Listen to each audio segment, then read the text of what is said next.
All right, Mary Beth. So our sewing machines are almost the same. The difference is so this thing down here is called the bobbin. Mine is here on the top. Yours is, oops, yours is right here. But they essentially work the same way. And mine, instead of having like the little thing to flip down, has this little thing which comes all the way off.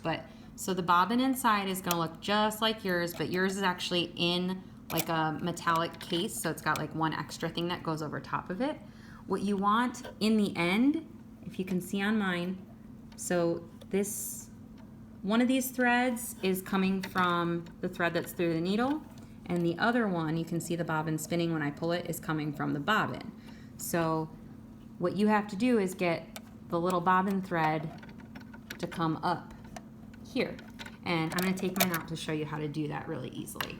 So your top thread, make sure that you have it threaded correctly. Now there should be a diagram for how to thread that in your book. So mine, okay, here is the spool of thread, and mine and yours will be a little bit different, but you can see on my machine it's like numbered and tells you kind of like where to thread it. So my thread has to go from here, through here, around this thing, and then it comes down here, goes back up here, and then there's this little like elbowy thing in there. It goes, loops around the elbow, comes down here, loops through this thing, and then it goes through the eye of the needle. So that's how to thread mine. Make sure that yours is threaded correctly. If you get the bottom bobbin threaded, like what I'm about to show you, if that gets threaded and pulled through and your stitches are coming out fucked up, more than likely that top stitch is not done correctly. Like even if it misses one little thing, you would think that it doesn't make a huge difference, right? Like if it doesn't go through here, or if it doesn't go through here, but like it does, trust. So, okay, so I got this through the eye of the needle. I'm gonna put that through the foot and pull it so it's like in the back. Okay, so that part's done. Now I'm going to take my bobbin, your bobbin, you're gonna keep it in that metal case. And you need to pay attention to when you re-thread the bobbin, you need to pay attention to what direction that case goes in. Like you might want to take a picture right now, and what direction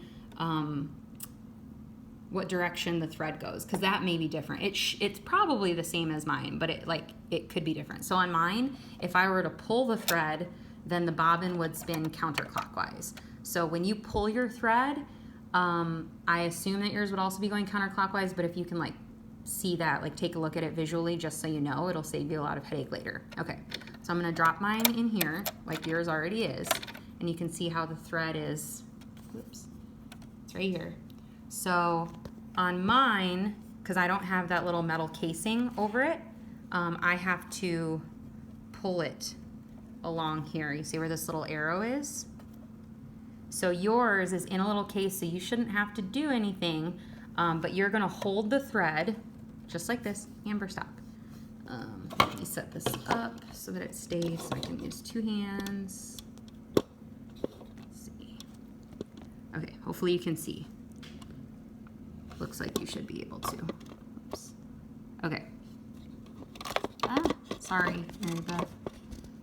One woman filming show here, not so easy. Okay, so this is the thread from the bobbin, this is the thread from the top. You're gonna hold the one on the bottom and you're gonna hold the one on the top like this with one hand, loosely, but you just wanna hold them so they don't get pulled back into the machine. Now on the side of the machine, the hand thing that I was talking about, right here, if you turn it toward you like once, you'll see that it's going to make the needle go up or down, okay? That's what you're gonna do to thread the bobbin. You're gonna wanna do that manually. Okay, oops, sorry. Motherfucker.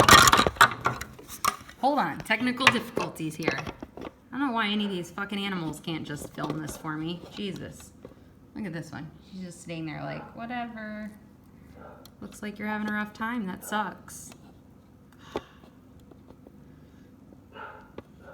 Okay, anyways. So I'm holding both of these and I'm gonna use that wheel on the side, that little dial or whatever. I'm gonna turn it slowly so the needle's gonna go down.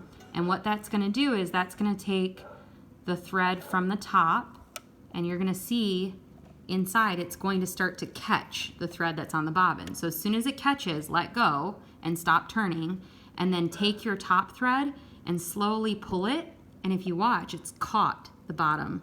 So when you start to pull that, if you look really closely, you can see, oops, that it's pulling up the thread from the bottom. So then I just take my scissors, because they're nice and pointed. Like, you don't want to cut anything, so don't like prepare to do that, but just kind of go like that, and it's gonna pull that thread, because you want to pull it all the way up from the bottom. So now it's like nice and loose.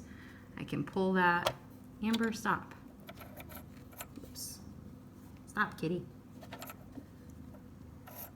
You just want to pull that out. So now you should have your top thread right here with the needle that you can run back underneath the foot pedal. And then you also have your thread right here from the bottom that's coming up through it. And then, like for mine, now I'm going to replace this little door, and on yours, you would then fold up your little door right here. So the goal to start sewing is from this little hole underneath the foot, you should have a stitch or a piece of thread coming up that turns easily on the bobbin, and you should also have from above the one coming through the needle. Okay, hopefully that helps. Bye.